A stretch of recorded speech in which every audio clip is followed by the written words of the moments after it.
ఫైనల్‌గా డెలివరీ కోసం హాస్పిటల్‌లో అయితే అడ్మిట్ అయ్యాననమాట. సో, నేనెక్కడ అడ్మిట్ అయ్యాను, నా డెలివరీ ఎక్కడ జరిగింది అనేది లాంగ్ లెంత్ వీడియోస్‌లో అయితే అప్‌లోడ్ చేశాను. చూడాలనుకున్న వాళ్ళు ప్లీజ్ చూడండి. అలాగే ఇప్పటిదాకా మన ఛానల్‌ని సబ్స్క్రైబ్ చేసుకోకుండా ఉంటే ప్లీజ్ సబ్స్క్రైబ్ చేసుకొని ఛానల్‌ని సపోర్ట్ చేయండి. ఇంకా ఇదొచ్చేసి డెలివరీ ముందు రోజు ఈవినింగ్ వ్లాగ్ అనమాట.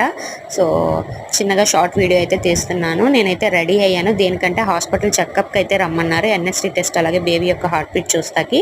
సో, దాంతోనే పాటు ఇంకా అడ్మిట్ అయినప్పుడు కొన్ని ఫార్మాలిటీస్ అయితే ఉంటాయి కదా, అవి కూడా ఫినిష్ చేయాలి అని చెప్పారనమాట.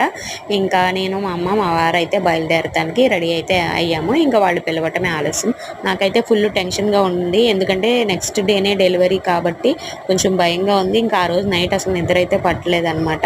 నార్మల్గా 1-2 ఇంజెక్షన్స్ అంటేనే భయపడతాం. బట్ ఈ ప్రెగ్నెన్సీ జర్నీలో లెక్కలేని ఇంజెక్షన్స్ టెస్టులు అయితే చేయించుకున్నాను. నేనే ఆశ్చర్యపడుతున్నాను, నేనేనా అని చెప్పి.